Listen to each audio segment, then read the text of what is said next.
What's up, Duke fans? Welcome to the Devil's Den podcast. I'm your host, Josh Smith, joined by my co-host, Raul and Shu.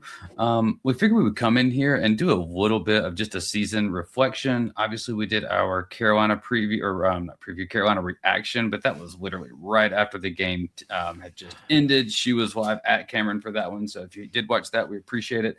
We'll probably tap into that a little bit as a part of this process.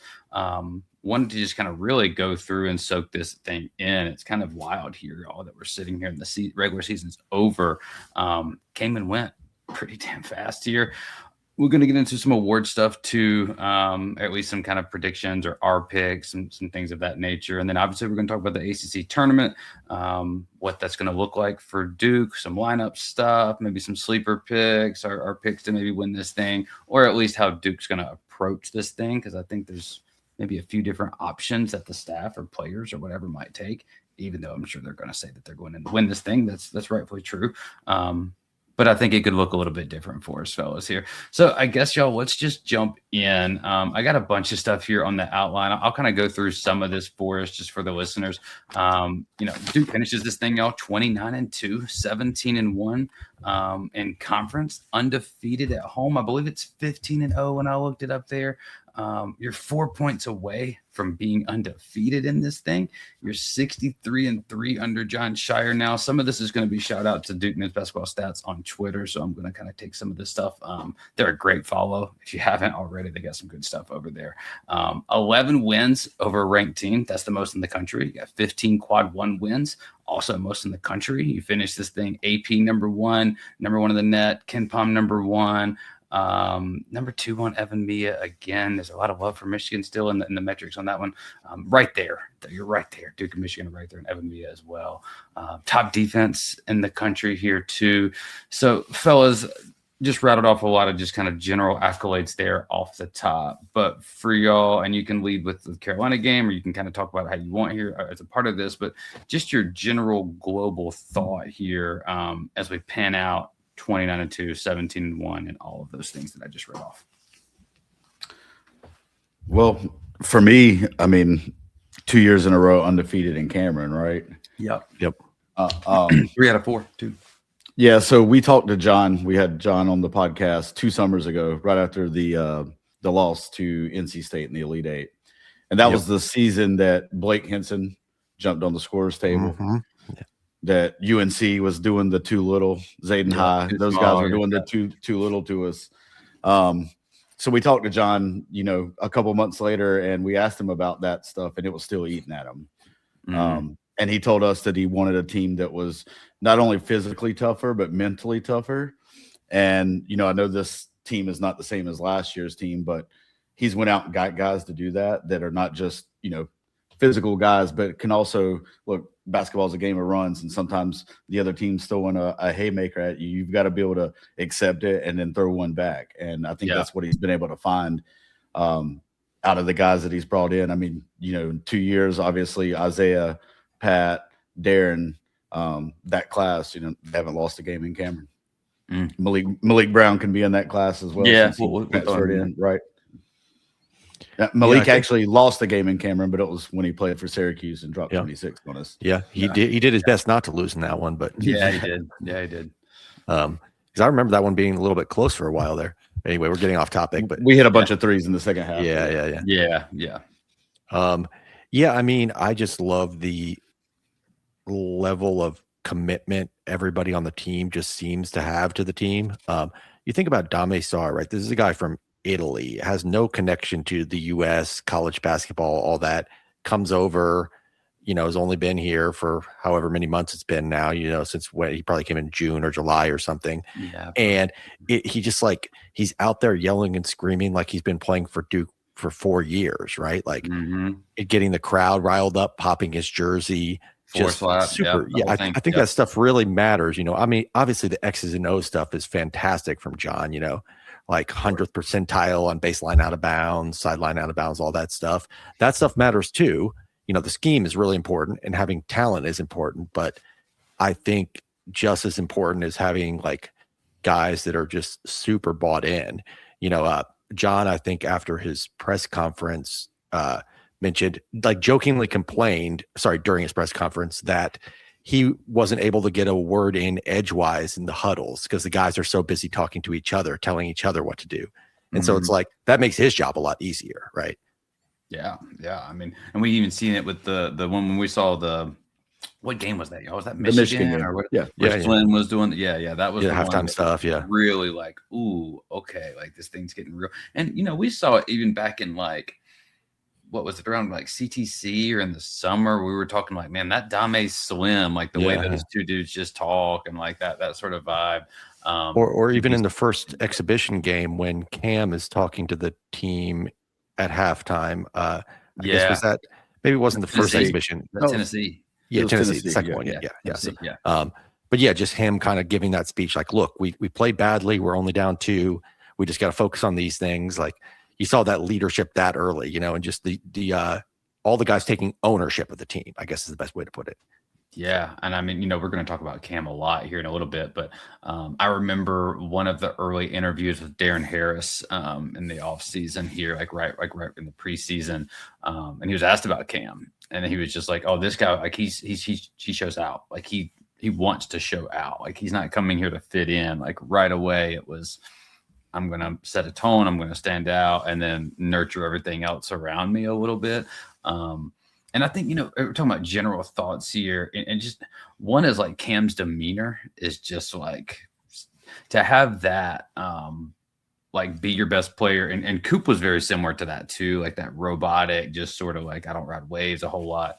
But Cam's game also sets up to like allow that too. You're doing a lot of low post stuff, a lot of stuff right there at the rim, the touch. You start with that. I mean, that's such a great base to just have like the most rock steady guy in the country. You know what you're going to get. And so then I think that starts to elevate around you. Like, well, who else can rise here? Who else can be this consistent presence? Well, I think it starts with Cam. I think an important distinction between Cam and Cooper, though, for me, and this is just judging by like Duke Blue Planet videos and stuff, so who really knows, but is that Cooper seems to be a little bit more of an introvert, and Cam, like he kind of seemed that way when he was like, when we were recruiting him and stuff, but now that he's at school, it seems like he's really opened up. He's a big talker and he's just like got a little more personality than Cooper. And I do think that matters if you're going to be like the kind of leader of the team. I think Cooper was more like a lead by example guy, whereas Cam seems to be like a little bit more of the rally the troops kind of person. Yeah. Just my observation. Yeah. And it's just going to look a little bit different. Yeah. Too, right. Like that Coop Khan, that very serious, thanks guys. Like that, they just like, both. And Sion was like kind of very like really stoic, serious guy. And it just worked there. And I think for here though, right. Like it required maybe a bit of a different approach. And you think too, though, of like all the returners that comes back into this and like the importance of Cam being Cam, right? Like that personality, like to your point, does Coop's personality fit with a bunch of returners? I don't know. Like maybe not. But with Cam, it's like, hey, I'm coming back into this thing that y'all have already established, but I'm also going to stand out in it. But not in a way that like makes me stand apart, which I think is a good like correlation there, or a good point to make. Well, I think you got a lot of, he leads our team in assists, right? I mean, he's here to get buckets, but it's also he's not a selfish player, right? Like he is an offensive system unto himself. Like you hear that a lot, but Cam is one of those. Like I mean, he gets tossed around, but he is that. He's the point guard essentially in the same way that like Jokic is the point guard for the Nuggets. You know, like yes, you nominally have another guy who brings the ball up the floor, and he'll even, Caleb Foster or Caden will get you into some actions, and they'll get some assists too. But when it comes right down to it, the guy running the offense is Cam Boozer. Yes. Yeah. And so, that's big time to have another freshman come in and to put that level of work on him. Because we really didn't ask Coop to do that. Coop stood out, but we didn't really ask him to be an offensive system unto himself. Now, to be fair, they came in with different dynamics and approaches to their game, right? Cooper was this high flyer, defensive, like wizard, Swiss Army knife type guy, and really impressed us with the offense. Cam's offensive bag was well known. Like it was, you knew what you were getting coming in. The most impressive part to me probably has just been the defensive development that he's shown across this season. But fellas, let's move on from Cam a little bit. I got a whole section here in a second that we're going to dive into that. I think more just the general here. There's some segments that we can get into. I kind of broke this thing up a little bit into just some high points and lows. There's not many lows here, but I guess we can kind of talk about it in that dynamic. I'll go through a few here that I just put up, and we can kind of riff on these, or you can add any that y'all might have. For me, I had 4 major high points of the season. There's more than 4, but those were the 4 that stood out to me. The first one, and I kind of just went in order. Slim's 3 against Florida. Just, the blackout, you lead the whole game. Boogie hits that 3. You think that, oh my gosh, we're really just going to come in and lose this thing at the end. The legendary Cam Slim pick and roll. Slim hits his only 3 of the game right there. Malik gets the kind of tip from Condon right after. The win at MSU was my second one that I put up there. You go into East Lansing, and that win continues to look good. I mean, they dropped a close one to Michigan earlier today, but that one's still a super impressive win there. My next one, beating Louisville by 31 and just sweeping them. I know Louisville hasn't quite been at the level, but you beat them by 31. That's beating them by 31. And then Michigan and DC. Let's not bury the lead there too.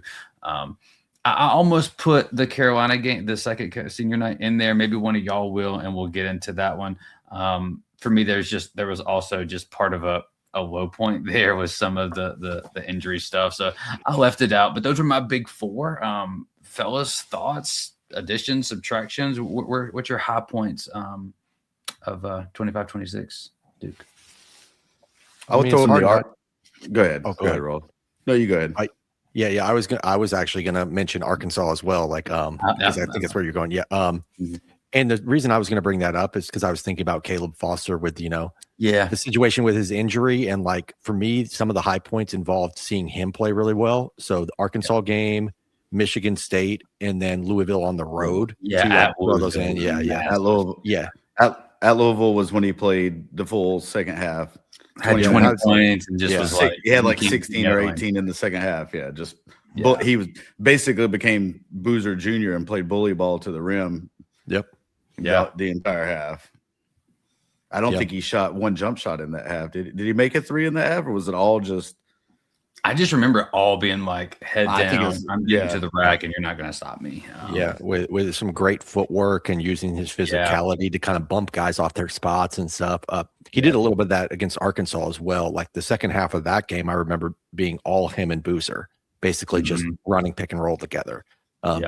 So yeah, I mean, regardless of what happens with Caleb, you hope maybe he could play like late in the tournament or something, but even if he can't, I think a high point for me has been seeing his growth and development. Basically all his stats have improved across the board, doubled, his points, the 3-point percentage is way up, assist to turnover is great, all that stuff. The defense has really improved.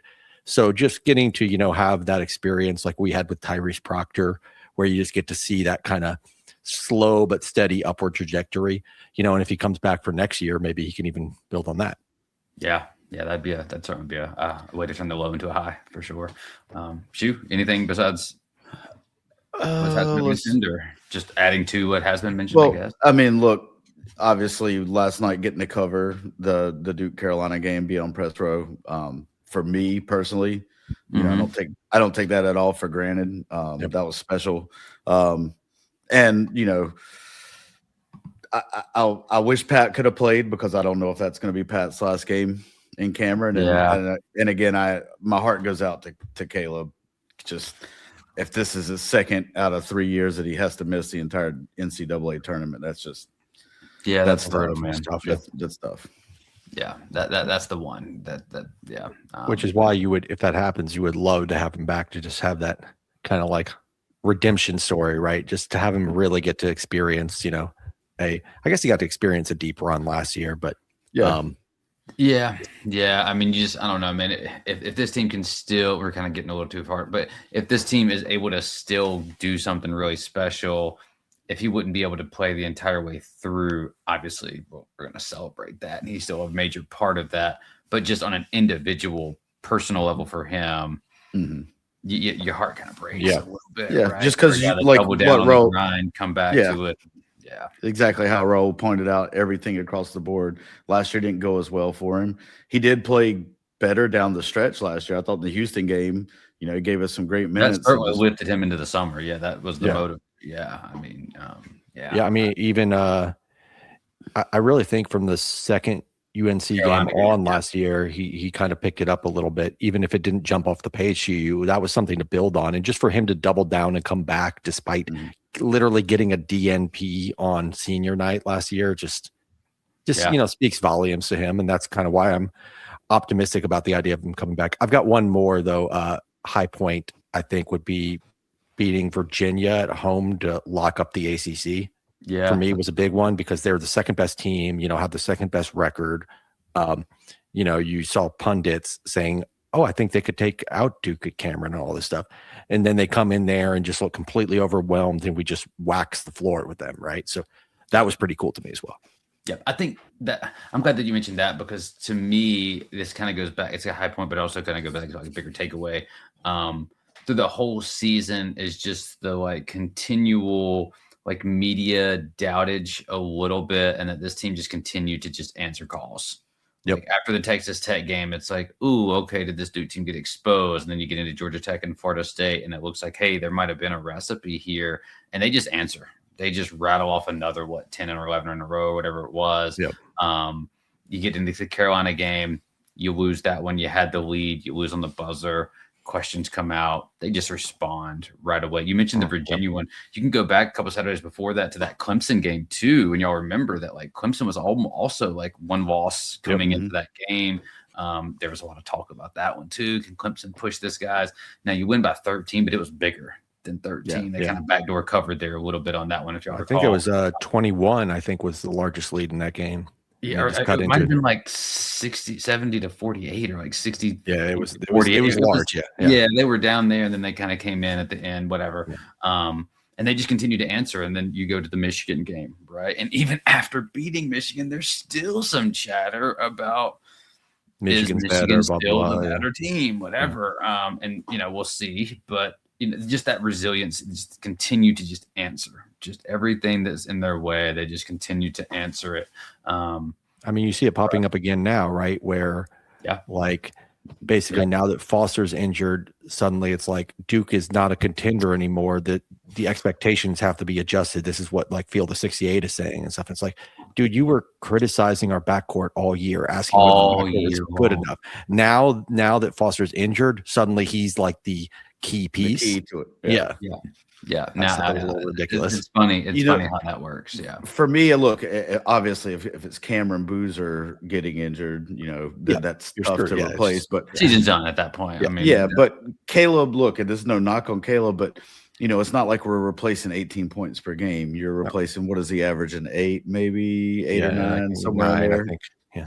Yeah, but really, what we're trying to replace is the steady in hand that Caleb Foster's become, right? That and just a nice stout guard on the perimeter to lock up another player's guard. Caden, I think Caden's going to be fine. Look, our team defense might take a little hit, but maybe Caden elevates the offense just a little bit too. He certainly gets the biggest opportunity. And I do want to say, because I agree about the narrative, but when I was listening to it last night, Rob Dosser had a great point too with this thing when he was saying that, outside of Boozer, to your point, Shu, everything that they're doing this year is way more systematic. It's not, it's more stats. Even Khan has mentioned they run way more stuff than we were running last year in terms of actions and sets. And so that is something to that of you don't really have to change a whole lot. Now, I will say, though, I do think you are going to have to wrinkle it a bit because Caden doesn't really slot in. I mean, you can slot him in to that, but I don't know if that maximizes what you can get out of that, right? Because then are we needing more on the offensive end to make up for some of the defense? And Caden's defense came a long way, but it's still not Caleb Foster's defense. Yeah. Right? Let's not get this twisted here. But Caden does offer you some stuff, though. I mean, you saw him come in right away when his number was called in the Carolina game, and this was a 2-point game at the time. Tough bucket in the middle, right? He's coming through, tough three on the wing there that really was the swing. I mean, it's 47-44. Malik just fires it over to Caden, and he was not really. He just let it rip, dude, and just bottoms it. that spearheaded right after that. Cam finds Dame in the corner. Dame slaps the floor, gets the pick. Like it's Rip City after that. But Caden started that damn thing, dude. Yeah. Like Caden got that thing going. So it's going to look a little different. I think you can use it too to maybe, like alleviate Cam a little bit on the offensive end. You can let Caden run some ball screen stuff because, we'll get into that too. But I think we're going to have Pat when we need Pat. So that will open it up. One thing I was just going to say, one other thing I'd say about Caden is he's a lot like Cameron mentally, and the fact that they've been winning everything. You guys remember the Georgia Tech game? It was close down that stretch. I think it was the Georgia Tech game. Yep. He's in like 18-footer. Yeah. Just pull up nails like Kansas early in the year. He's just cutting them up, getting to the rack, man. Like really open that game up for us too. Yeah, I don't think he's scared of the moment. Is basically what I'm trying to say. Like, yeah. And I think you get improvements in probably in rim finishing over Foster, and you get improvements probably just in passing in general floor game. What I would kind of question would maybe be more Foster was a 40% 3-point shooter. What happens to the offense if you got a 29% guy out there that teams can sag off of? You've already got Ngongba out there not taking threes. You've got Sar as kind of marginal 3-point shooter who's really improved lately, but he's only taking from the corner, right? So then do things get a little bit clogged? And then the other thing is just like, what's the trickle-down effect on the depth, right? Like there's ways that the defense could actually look even better because let's say you replace – because Caden's not taking all of Caleb's minutes, right? So let's say Sar and Malik get more minutes, right? Then the defense could actually improve. Yeah. Or you're talking about you could literally have some lineups out there where it's just like Slim, Nick, Dame, Cam, Pat, or whatever, exactly. Right? And Cam is basically operating as your half-court kind of hub there. He's doing his pick and roll stuff, and you're not asking him to do anything that he hasn't done all year long. Like that's what he does regardless of if Caleb's out there or not. But you all of a sudden get massive. Like you get huge in that. Or if you put Malik in there and you run 3 bigs and like Slim or you put Darren Hare, like you can do some stuff depending on your opponent that I think, what might dictate some of this. But I mean, and we can talk about that too a little bit when we get into the ACC tournament stuff, fellas. But as we're sticking on the season reflection here, we talked about some high points. We can hit on some lows here because I think it's kind of just part of the story. I mean, for me, I only had 3. You're up 17 against Texas Tech, right? And then Christian Anderson kind of just comes out, goes nuclear. You end up with a loss in that one. The UNC buzzer beater, that's your rival. You don't want Seth Trimble to come over there and hit that 3 on you right there. That was a game that Duke absolutely should have won. And then the last one just being the CFOS injury there that just really kind of took the air out of things the other night in Cameron. But outside of that, y'all, do you have another low? I mean, is it possible to have another low? I mean, Cedric Howard not enrolling, maybe you're undefeated at that point and depth doesn't matter.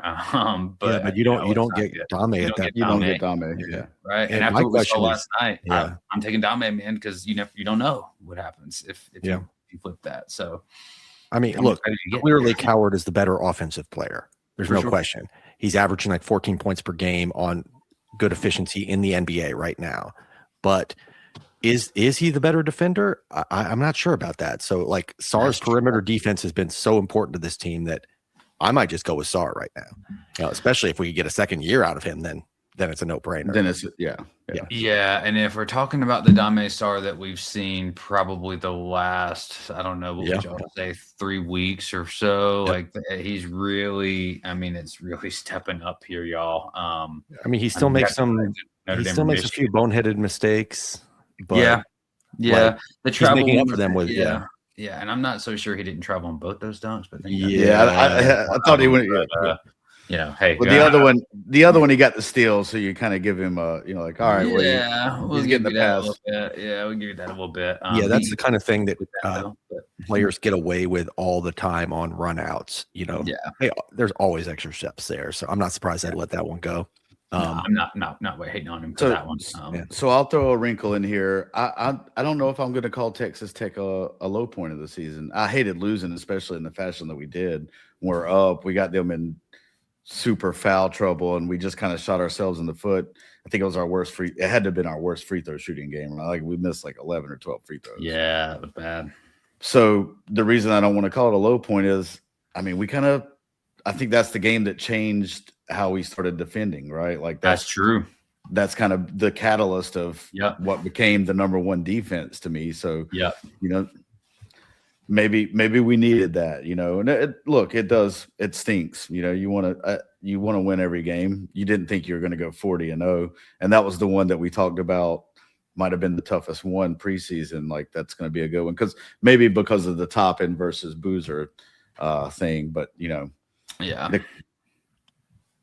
the Carolinas held up well though. I mean, they lost Toppin, but they're still a team that it's like, now, it's, would you like to see them again as your 4 or 5? Maybe at this point, right? Maybe so, but they've still had some impressive wins even without Toppin, and obviously, coaching is elite there. McCaslin, you got to give him his pass. He's Grant. And when you have a guard who's just one of the best players in the country, like that's always really going to give you a chance. That's still so important. We've seen the game move towards big men and these massive front courts and all that, but a guard who can just pull up, in the pick and roll and just make shots off the dribble and stuff is just still a thing that's pretty hard to replicate or replace. But to come back to your point, Shu, like we had this 6-game stretch really where the defense fell off. Can you even call it?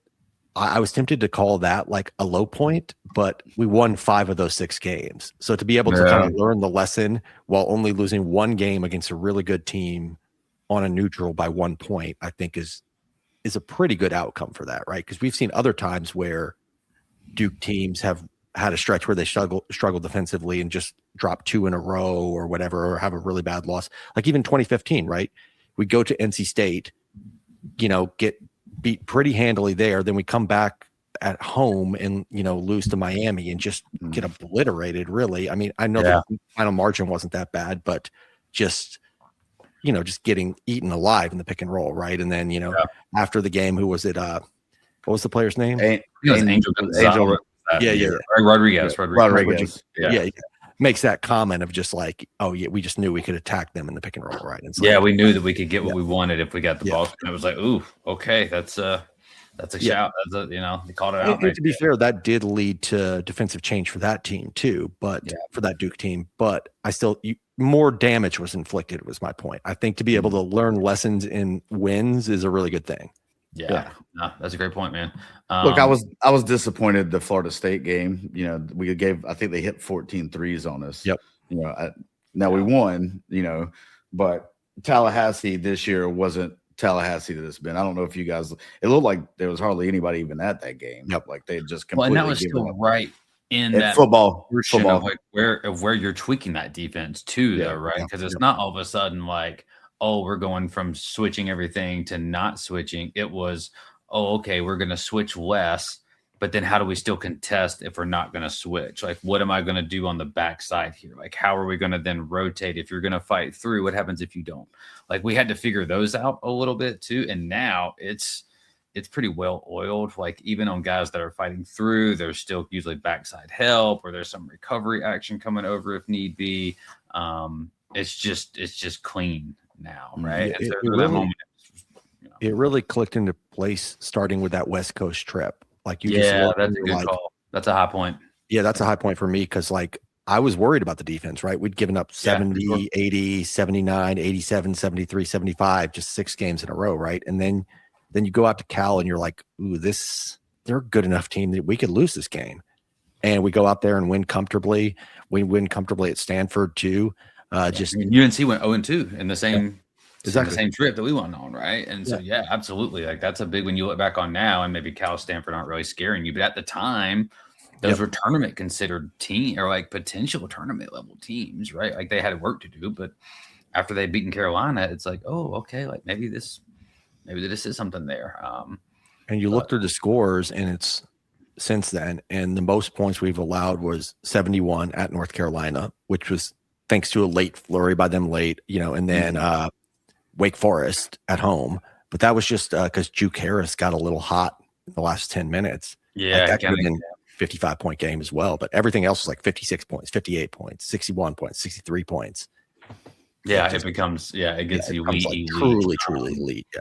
Yeah. And the cool thing is too, man, is Scheyer talks about that too, right? Of like, January's for finding, like the non-conference is like for finding yourselves, then you're creating identity. And then this point is for like getting better. And then March is for like just fine tuning and we've seen that these last 2 years of let them figure it out. Calendar flips. February specifically has been a John Scheyer month. Like February, March has been John Scheyer months these last two, in terms of what he's doing. But fellas, obviously we've already been going 30 minutes. I do want to kind of transition here, but really quickly here, give me your kind of biggest takeaway, or like what will you remember most about this season? And let's stick regular season, right? Like what will you remember most about these 31 games? I mean, for me, I guess it's, we were spoiled to death with Cooper and Con last year, and then you just get Cameron Boozer to come in here and be a cyborg and be like statistically even better. I think that's what's always just going to stick out to me is how damn good that dude's been. Just night in and night out.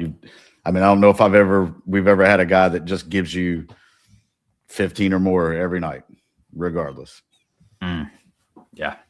Yeah, I think you got to go with Boozer at least. That's what I got to go with. But I just like Shu said, that the consistency is unreal. I thought that nobody would ever match Zion's consistency, right? Where Zion was just like over 50% every game.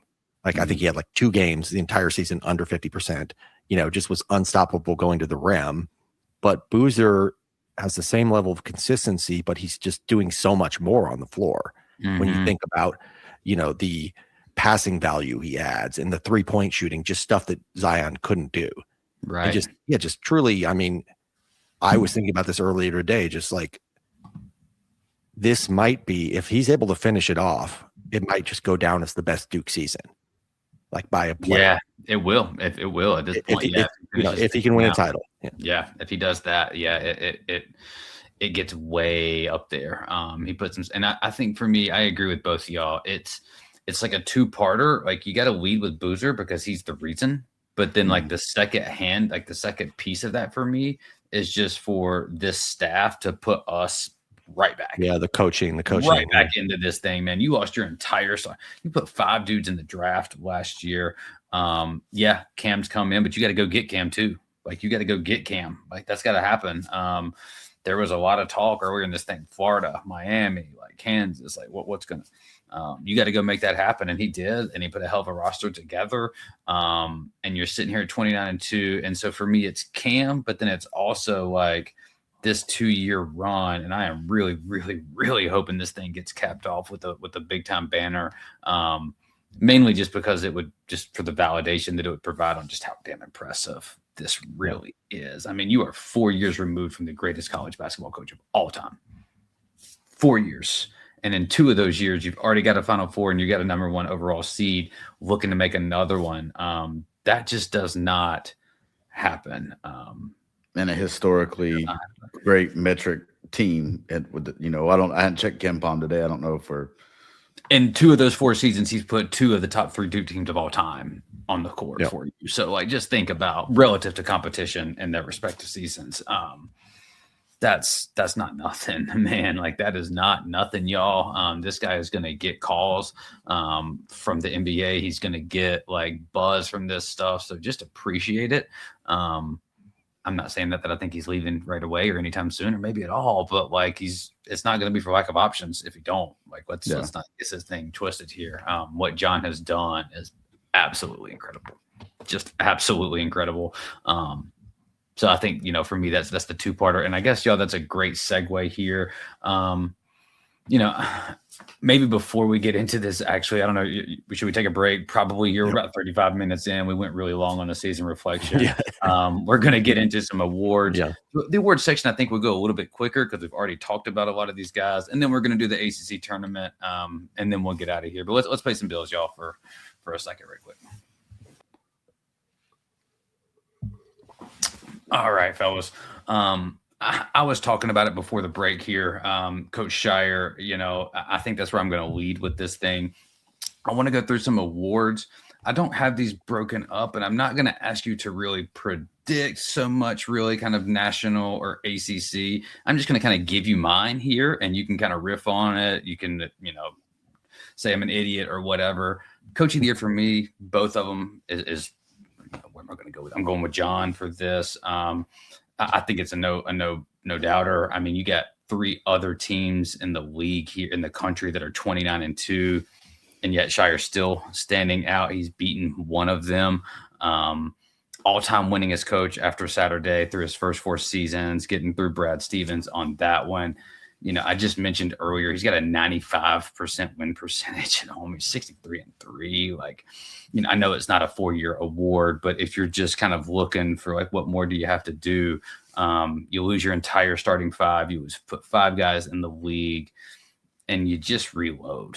You just absolutely reload, and it looks completely different, but the metrics are absolutely identical, which is just absurd. A little, maybe offense, defense flips there, whatever. We can get the semantics, but for me, it's just John. I'll entertain a few other offers. I mean, I think what Tommy Lloyd has done is outstanding. At Dusty May, Todd Golden, those 4 guys to me. Throw Dan Hurley in there. He's been around Travis? Longer too. Do you give Travis Steele? Travis Steele get any props for you? Yeah, I'm gonna stick with the heavies up there, but yeah, I mean, sure. I mean, right. It's undefeated. It's undefeated. It's there. It's there. You're still in the metrics, very, very. Sure, yeah, kind of down there a little bit. But yeah, why not? You put that season together. I hope they get seeded in a way that doesn't just completely shit on that too. I hope they get a decent seed, but. For me, man, it's just John. It's just John, what he's done. The game in DC was the one. He went and he won that one. And not only did he win that one, the dude hasn't lost since. There was no fall off. There was no, this was our championship. There was none of that. It was, this is the next step in what we got to do. And 29-2, 17-1. I mean, I don't know. I'm going John for mine. Anything for you? I think the ACC race, it gets a little bit interesting. I think Jay had an absolute great chance. If he would have finished this thing off as the 2nd seed here, you might just have to give it. You might just have to go that route. As unfortunate it would be, but Ryan Odom was right there too. John wiped the floor with those guys. I think you walk away with that one. Will Wade's fallen completely out of the conversation, in my opinion. It's John, and kind of John is pretty good margin here. And how far off am I with y'all? I think John has probably locked up ACC Coach of the Year. I have less of a feel for what the voters are going to do nationally. Yeah. But I've just noticed over the last couple weeks, all the conversation in the media has shifted to John winning it, whereas that was not the case before. I think beating Virginia at home by as much as we did was a huge factor there. I think winning the league comfortably by a couple games here was a huge factor there. I think only having 1 loss in an ACC that's really improved from last year, right? It's okay, you only had 1 loss last year, but there was, Louisville's right behind you, Clemson's right behind you. And I just think to be able to separate yourself that much, I think the only thing that John could have done more, and he was not able to because of the schedulers, if we had been able to play Miami head to head, then he'd have that over Lucas as well. But, I think he's going to win that nationally, though. I'm not really sure where they're going to go. I think he'll be in the top 3 candidates, but I'm not really sure. Yeah, the national conversation gets a little trickier because there are, like I said, there's 3 29-2 teams. Yeah, and exactly. So you make a case for Dusty May, I'm not going to argue with it. You make a case for Tommy Wood, you make a case for Fred Hoiberg at Nebraska. I don't hate it. You're right. That's a hell of a job that what he's done over there. Especially if they're able to go actually make a second weekend or win a game, if they're able to go do something like that, that's impressive. But it's probably those guys for me. Shu, where you at here? I'm with Raul. I think that he's got a better chance to win the ACC Coach of the Year now that Jay wasn't able. If they would have won that game yesterday, I think maybe Jay would have got the award. But what John's done, as you guys have mentioned, and the only loss to Carolina, a game that you were leading literally every minute of that game. Nationally, I could see it going a myriad of ways. Probably Dusty, I don't know what Michigan was preseason, but that's what I'm assuming is going to happen is that Michigan was started out 15th in preseason and have become number 1 or in that race. And whereas we started out 8th. So maybe that's a better job. Yeah. I think it was Gary Parrish just talks about like there's just too many bozos with votes, and that's how you end up with. Yeah, that can happen. Brett Underwood's maybe another guy that like he's not going to get it, but I think I love Brett Underwood personally too. He's just one of my favorite coaches out there. I think he's done a hell of a job with that Illinois team this year. Yep. He's not going to get not enough to probably get into the conversation. But it deserves mention. Todd Golden's another one too. And I know Todd gets a lot of back and forth, and I'm not his biggest fan either. But in terms of like what he does, his approach to the game and how he coaches, absolutely love the guy in that regard too. And what he's done with what we've seen with that backcourt earlier in the year to now is also really impressive. I mean, Florida's arguably the second or third best team in the country right now. And they're not one of the 29-2 teams that I mentioned. And so there's some guys up there. But John having the head-to-head against Dusty on the neutral, I'm hoping gives him a little bit of an edge there. Head-to-head on Todd. And the head-to-head on Todd too. Yeah, that's Hubert Davis for heroically keeping the game within 15 points without Caleb Wilson. I think he deserves a vote.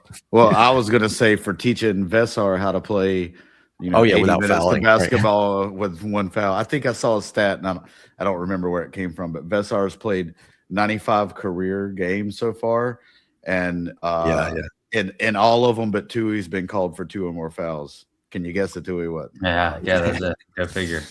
How about that? I'm almost to the point where if we rematch with them, which we'll get into in a minute, but I don't even care if we win. I just want Vesar to get 4 fouls. Yeah, just to foul out. Yeah, for sure. All right, fellas, we'll keep moving here. My next one, player of the year, rookie of the year. I went with the same guy for both of these things. It's Cam Boozer for me. Again, this thing is not a close race. I mean, You're looking at through some of the stats here. I'm going to write off some of these. Some of these come from Matt Norlander at CBS. Again, some of these are from Ken Palm. This guy's had 10, 5, and 2 at least in all 32 games. And all of them, dude, have not seen that before. 22.7 points per game, 10.2 rebounds, 4.1 assists on 58, 41, 78 splits. I went back and looked. He has the highest player rating ever on the Ken Palm Player of the Year award ever, and that's not close. By a large margin. Yeah, by a large margin, and not just this year, ever. Now again, you're comparing it across different metrics, and the game has changed. I get all that stuff, but I mean, y'all correct me if I'm wrong here. This thing's not close. Like it's Cam. And I'm talking ACC. I'm talking national. Yeah, runaway. It's runaway for me. I don't even know if I could entertain another option at this point. Darren has put himself completely out of the conversation. What BYU has fallen apart with the injuries. Devonta's great, but they're out of the conversation. It's Cam and Cam alone to me. I don't even think was an option. That's what I was going to say. I think Michigan is almost not dependent on Yaxel enough, right? Yeah. They just have so many options that Yaxel almost functions more like a flag, right? Where it's like he might have games where he scores 14 points, 18 points, right? He just the load that Cam is carrying on top of the production is just crazy. To be doing this on whatever his usage is, 31% or what I haven't looked. No one has seen opposing defenses like Cam Boozer this year. No one, dude. No one has seen the defenses that he's seen. He's seen it all. He has seen it all. Shoot, you got a case for anybody else here? I mean, it's Cam's flowers here, right? I think you're a bozo if you vote any otherwise. If it's not unanimous, like put your name out there and speak on it. If it's not unanimous, come speak on it. You come on here on the podcast. I guarantee you somebody is going to vote for Wilson for ACC Rookie of the Year or something. Just give him a token bone, like that's going to happen. That would be so sure. That would be so lame. I don't think he'll win it. I don't think he'll win it, but he should be first team ACC for sure. He's missed enough games though. This should not. Let's not spoil this thing. Right? Like this is Cam's award. I guess we can move on here a little bit, fellas. For this one, defensive player of the year, I put for the ACC for this one, I put Malik, and only because I don't think John's gonna nominate. He has to nominate one. And I think he's going to give the nod to Malik. I mean, you look at defensive box plus minus, and I guess you got to go with Malik there. I could make a case for Dame. I won't because it's just our two guys, so I won't pit them against each other. I've seen some other votes out there that have already came across, and I really, really want to get Terrence Oglesby on this podcast, so I'm not going to crucify him. But not having Malik here for this one is a little, you got to put somebody on the number one defense. I'm not talking about the number one defense in the conference. I'm talking about the number one defense in the country. Yep. You got to have a defensive player of the year here. The number one defense in the conference comfortably, and the number one defense in the country comfortably too. It's not even close, right? Like it's not Michigan's 89.1, Duke is 87.8. So we're clear by a full point. Yeah. Yeah. So it's not close. So who, just because I missed this, who did Teos, did he give a name? Like the Virginia guy that's blocking all the shots? No. Let me look because I don't want to put the words in his mouth. Yeah. But, I'm looking right now as you keep going. I'll look it up. Well, yeah, I was just go ahead. I was just going to say that I'm not going to sit here and pretend to be knowledgeable enough about all the ACC defenders to know who I would even pick outside of Duke, right? Like it's got to be one of the Duke guys for me. It's got to be either Malik or Dame, or you could even throw like Ngongba in there or something. He went BJ Edwards from SMU. Sorry. BJ Edwards from SMU there. So it's like, I can't abide by that, right? I can't by the the 9th place team in the ACC. I mean, yeah. It's Malik and Malik. This guy's number 2 in the country in steal percentage. What are we talking about here, really? I mean, and it's not just the steal percentage. I mean, to me, you could just watch senior night, and obviously it's a 1-game sample, so you can pick anybody on defense. But if you need the numbers are already the numbers. If you want to go see it and say like, oh, well, it's not that loud, go watch senior night for me. And Malik Brown is just everywhere. And I think if you go through all the opposing coaches' press conferences and through a lot of these games, they will mention Malik being, a disruptor, that we couldn't get anything off this guy's. He's got his hands on everything, right? Yep. Yeah. I mean, and just the malleability that he offers you to. I mean, I listen to, I like to do this show when we win. I like to listen to the opposing press conferences and podcasts and stuff. Whatever. But a lot of those Carolina fans are talking about like, Visar, you need to show me more against this. Pat's out, and you just let Malik just keep you off. He kept you out. Like you could not get the ball. When you did get the ball, you couldn't do anything with it. Your trade's traveling a little bit there. It was just really, really impressive to limit him, especially because I thought in the second half of the first game, when we really didn't have Pat, Carolina really found something of just like, hey, he can hub this thing for us, and he'll just either his usage is just going to win this game for us because they can't really stop that. We didn't really let that kind of happen. Yeah. Carolina was close in the game, but it wasn't because of that. Yeah. Well, you notice how hard Malik was fighting to deny post-entry passes. Yeah, dude. And then the other thing, of course, is so he's denying the post, but then when Visar would come out high, that's an instant automatic trap between him and Dame or him and, one of the guards, right? And that's where we got a lot of our steals. So, yeah, that versatility, like he's essentially – I look at Malik as more of a perimeter defender than a big man defender. You know what I mean? Because he can go 1 through 5, Yeah, exactly. And just because he's just so quick out there. But the SMU thing is funny because do you know what they're ranked in the conference defensively? They're a good offensive team, not high, 16th out of 18. Oh yeah, cool. Yeah, great. Can't do that, man. I think you got to take somebody from the number 1 overall defense here, and for me, it's going to be Malik because I think that's the guy that we're gonna nominate. He might end up being hurt by the fact that he comes off the bench and has limited minutes, though. That's true. That's where I see the voters going with somebody else. Yeah, that's true. All right, let's go into some all ACC teams. I'm not going to ask us to go through and pick all of these, but for me, y'all, Cam's probably going to be the only one that we get on the first team. That's probably fair, right? Like Cam, looking at Ken Palm, that's what it looks like. But he's just going to be there. Yeah. Yeah. Go ahead. I just don't see, Isaiah's had a great ACC conference, right? Like he's played really well.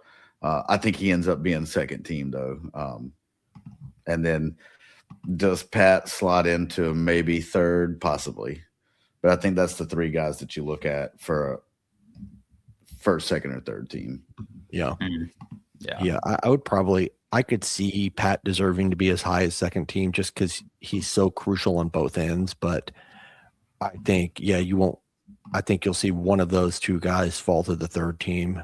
And I would definitely put Isaiah on the second team over Pat simply just because of like how essential he is to the offense, and like the on-off splits and stuff like that are just great for him. And for reference, so good defensively too, Yeah, totally.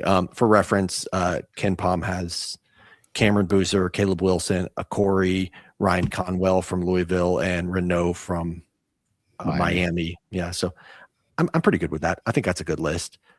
I guess you could maybe consider like Juke Harris or something, but Wake wasn't that good, so I don't know about that. Boopy, I don't know what Boopy, for at the time we played SMU, he had some amazing stats. Yeah. I don't know if he kept that up, but right. Yeah. So, Mikkel Brown had his moments, but just the injury took him out for a while, and then he wasn't really consistent when he came back. He did set the freshman scoring record 1 year after Cooper did it, but anyway. Yeah. I mean, that's where I'm at. I had Slim, Pat as like on the second or third, right? Like, I think we get one of Slim's probably going to be on the second team for me. Pat, maybe, like you mentioned. If not, I think you got to put him on the third. For me, all defense, do you get Dame and Malik on here? Do both of these guys make the all defense team? I mean, to me, they should. They absolutely should.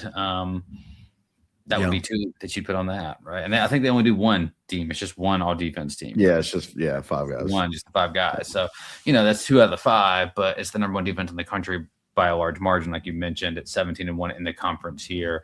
I don't think we just need to give awards away just to give awards away, right? Like, I mean, these are the two of the 5 best defensive players in the conference. If you ask the coaches, you ask the players, I think they would agree.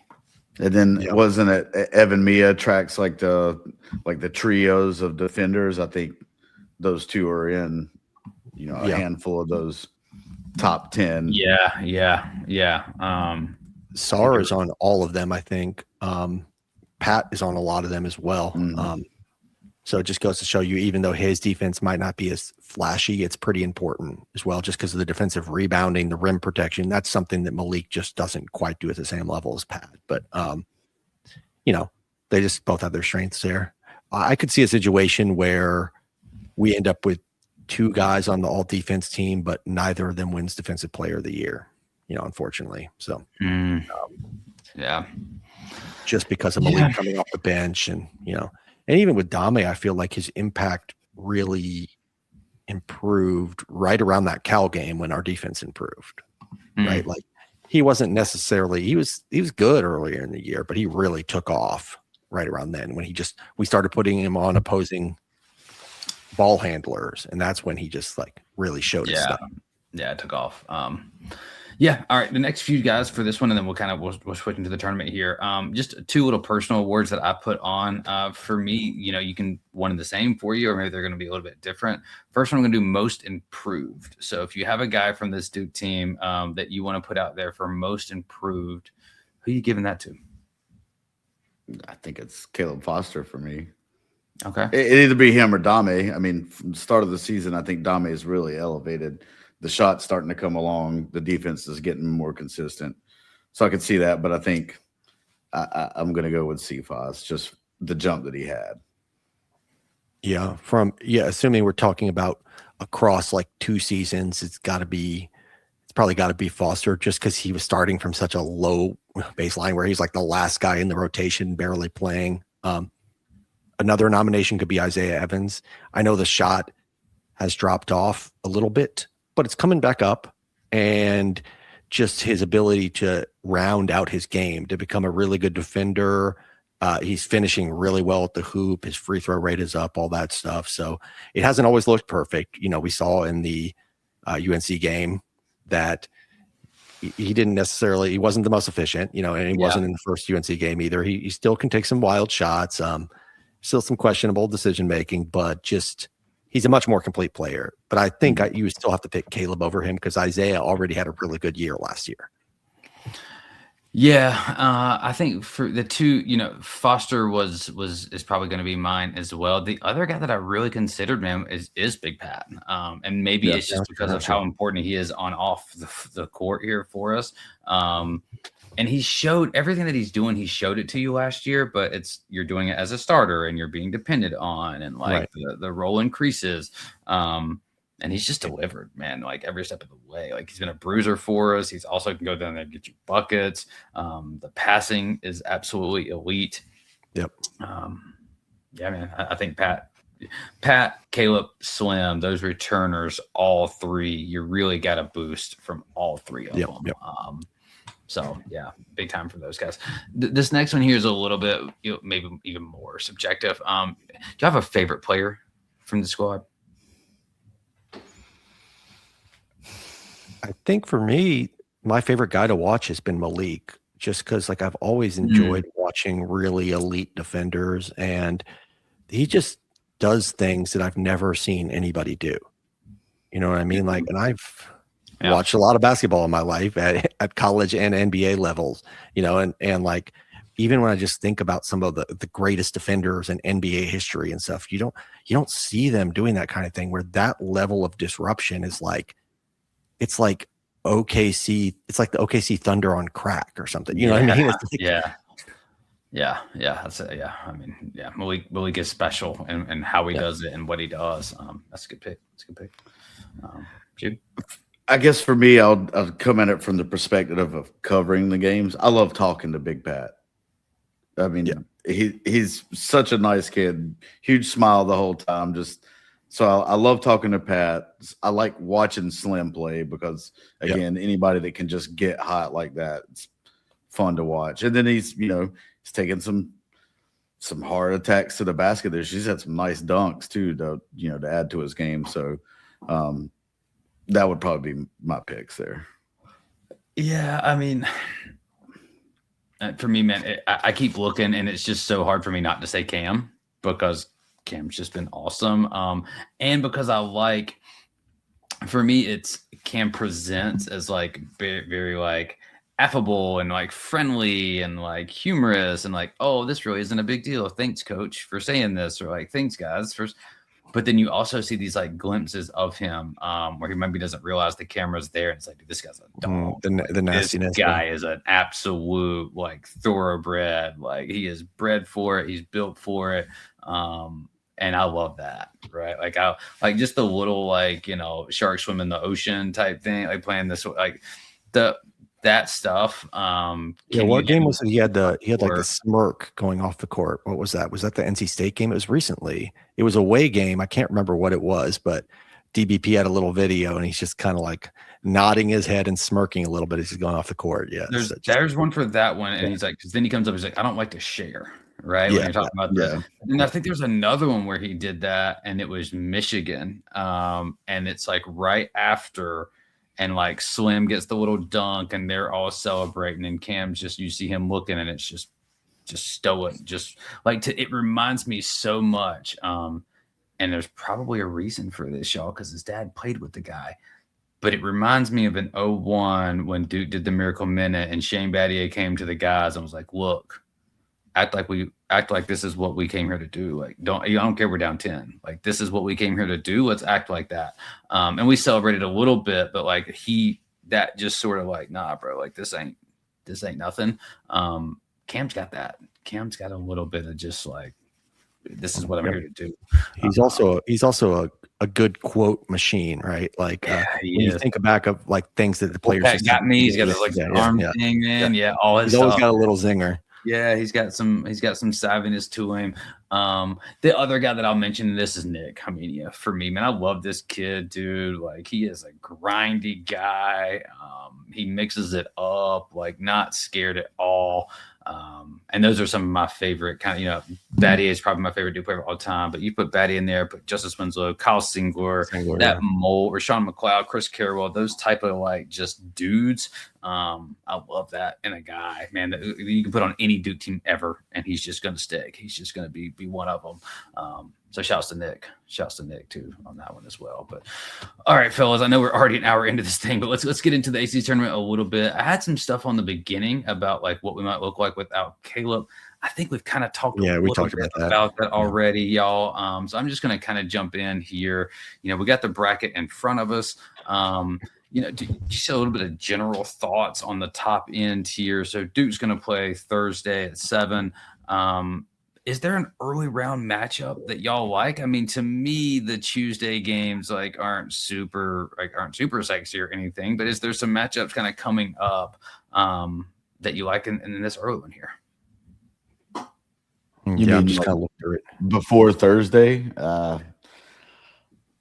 Man, nothing's popping out. I mean, I think for me on Thursday, you have a lot of really interesting. Yeah. And I agree with you. I mean, because if you can get Louisville and Clemson to advance, then I think those are really interesting games. Louisville, Miami gets to play again on Thursday in the quarterfinals at 2:30. That becomes a very interesting game after Louisville just beat them by 3. Yeah, exactly. If State moves on, you get State, Virginia. Virginia's beaten them by 30, I think like twice or something like 20, something like they put it on them. Maybe there's a little something there. Clemson, Carolina, I think is a pretty big one that could happen on Thursday. If you get that one, I think those are probably about it. I think Thursday though, you do see some potential big time. Yeah, because on Wednesday, like the only thing I'm seeing that could be remotely exciting is that, let's say SMU advances and they play Louisville. At least you get a high scoring game, but other than that, nothing's really popping out. I'm not real excited for Pitt versus NC State or whatever that ends up being.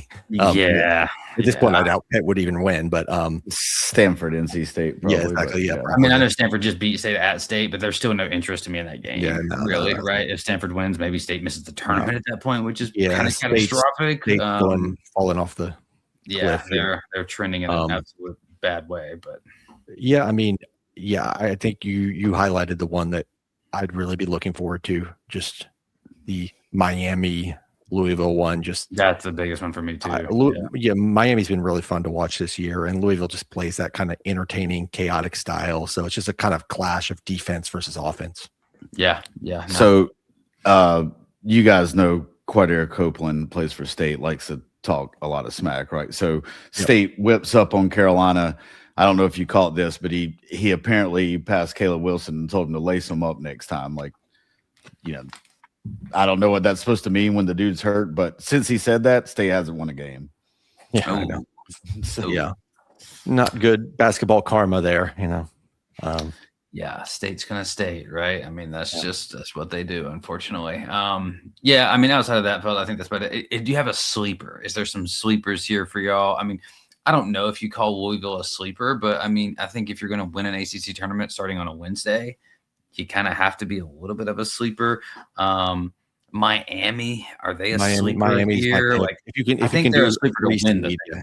Yeah. If you're talking about a sleeper to make a run, like maybe you put Louisville making it the championship Saturday. I could see that. Maybe Clemson makes it the championship. Okay, I can see some of those if that's what you're going to say. But sleepers to win it, Miami is at the 3rd. Is that really a sleeper? I don't know.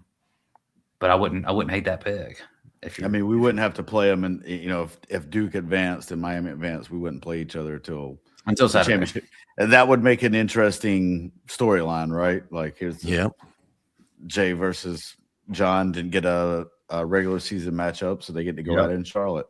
So maybe that's what I root for is that matchup there. That's what I'm rooting for. I'll go ahead and say, I haven't played these guys, right? I mean, obviously there's some history there with the coaches too. I don't have any hard feelings at this point really about Jay, but I want that matchup, right? Shelton Henderson, Jay Lucas, John Scheyer, like Cam Boozers being from Miami, Caden and Cam.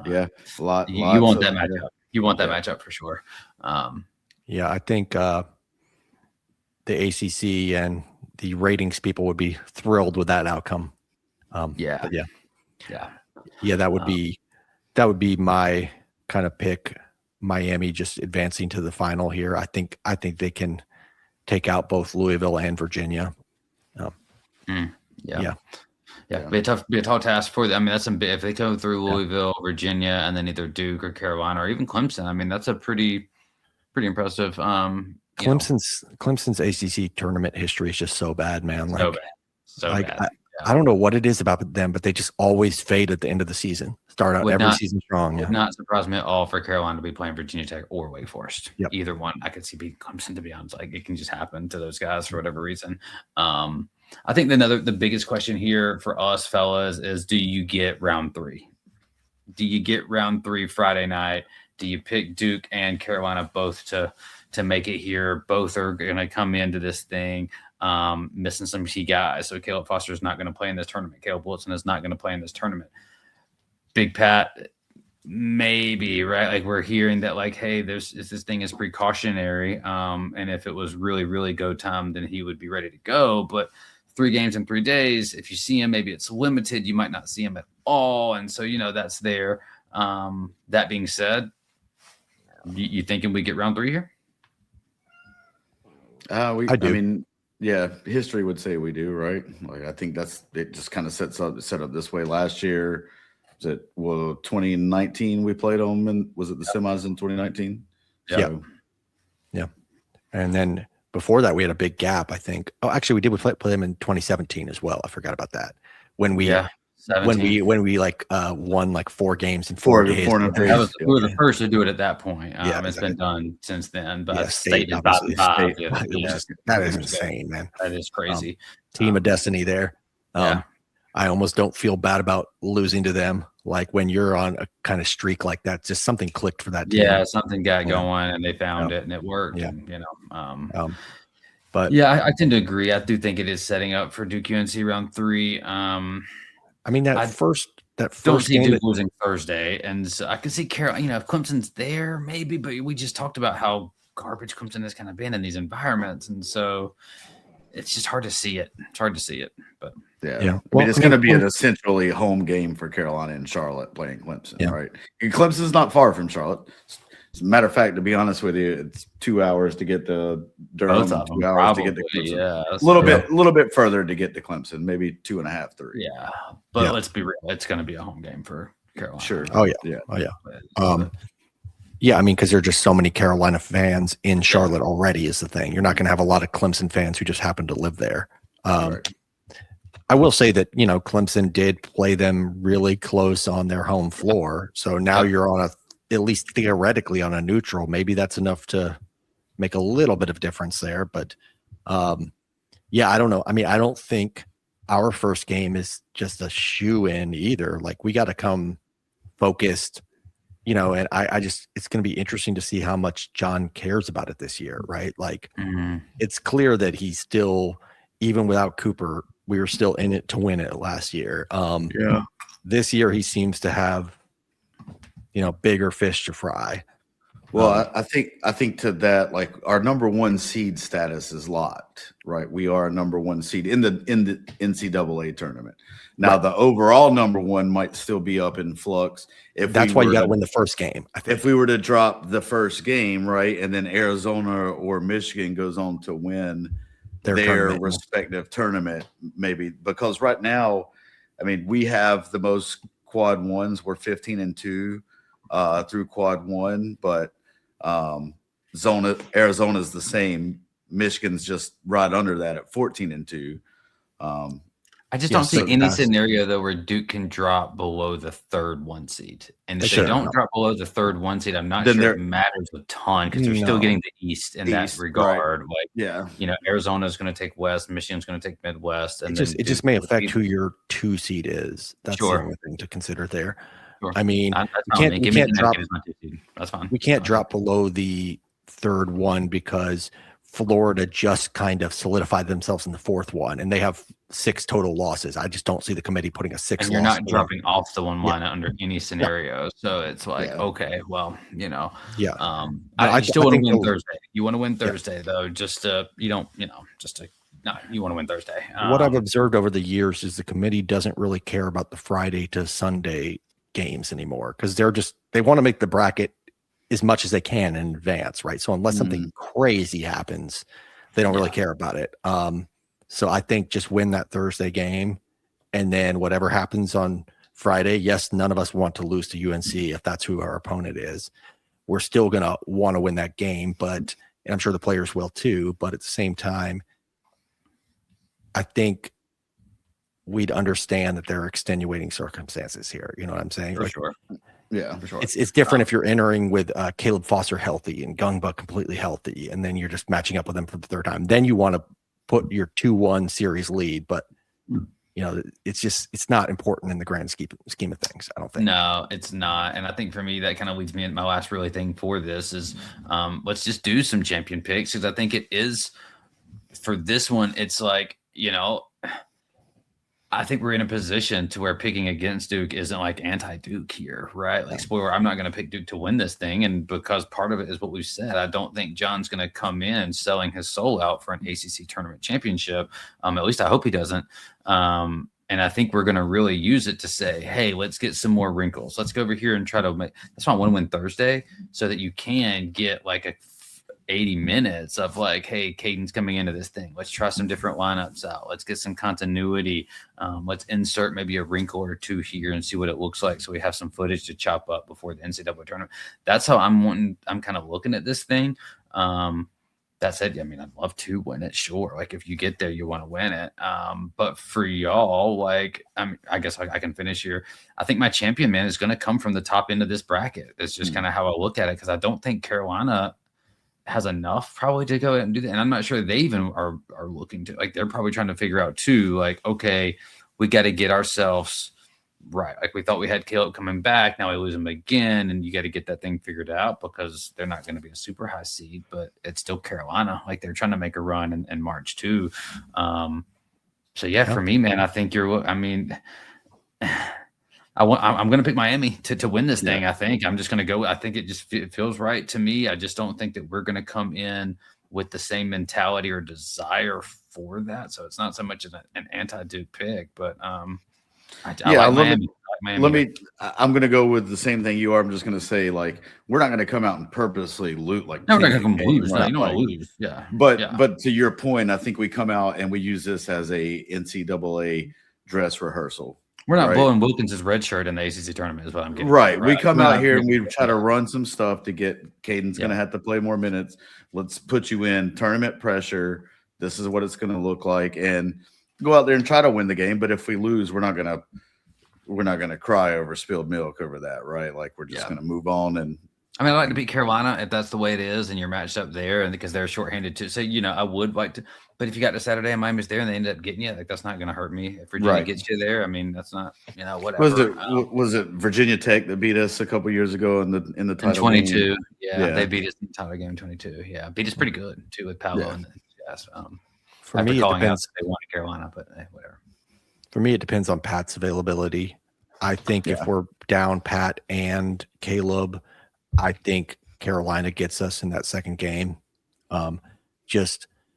It's one thing to beat them the way we did at Cameron, kind of like completely switching up our defense, and just they hadn't had time to like see that. But if we're going to run out exactly the same thing, and we're probably going to have to defend the same way. I mean, they looked pretty sharp those first like 10 minutes. Honestly, most of the first half, like we went on a run there, but then they pulled back.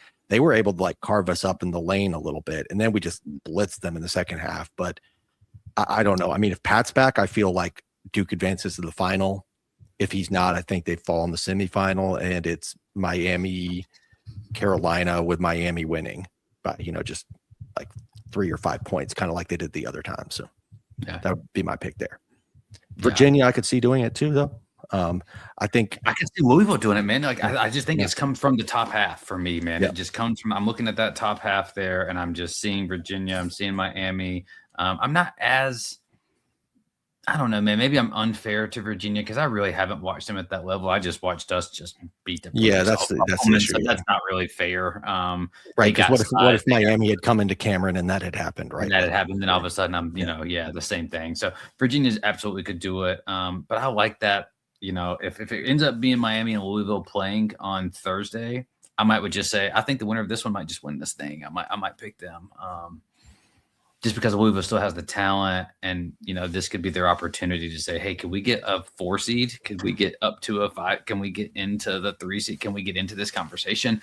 I think Louisville I think Louisville fans are starting to actually question whether Pat Kelsey can win big games for them or not, too. So. Well, hadn't yet. Yeah. Hadn't yet. But they play that high. They play that high variance style too. Like they do. A lot of threes. Yeah. So yeah, they do. That's a weird crazy sleeper for me is I'm almost positive FSU is going to beat Cal. Like now, it would be really shitty if we lost on Thursday, but it wouldn't surprise me if FSU made a run here. Like they've won 10 of their last 13 games, and they've beaten Clemson, they've beaten SMU, they've beaten Virginia Tech, they've beaten Miami. They've had some really good wins in this stretch, and they put up a lot of threes too. So again, like 14 on us the first time. So yeah, I mean that's a completely off the wall pick, and we'd probably just beat them by 20 on Thursday, but we're just throwing that out there. I mean, I can see the same thing with SMU. SMU can get hot like that too, Right, and got a really good guard too. Yeah, yeah, you could see SMU getting to Thursday there, and then Terrence Ogilvy's ACC Defensive Player of the Year apparently. So he's gonna lock everyone up. Here he comes. Watch out, Miko. But yeah, so we'll see, man. Obviously, again, if you're there, I'd love to win it. And I hate to be like negative. I know I still absolutely love the ACC tournament. But after last year, you're coming into this year, and it's like, hey, this isn't quite what we're here for, right? Most years, yeah, let's go get this thing. Last year, it was awesome to win it because you just don't know what's going to happen. Now that you've tasted the Final Four again, you've set everything up. You know what the sights are on. Let's just make sure that we're in the best position to get there. And if that's winning the ACC tournament on Saturday, then that's winning the ACC tournament on Saturday. If it's getting back to Durham and getting right and figuring things out, then that's cool too. Let's just be ready to go in about 2.5 weeks here. Right? Ready to roll. John's comments in his press conference to me just indicated that echoes that. Absolutely. I mean, when you say that Pat did everything possible that he could to play in this game, and he was a game time decision, but that you're kind of like, I don't know if I'm going to see him next. Yeah, so it's like, okay, cool. Like, this game mattered because it could have been his last one here in Cameron.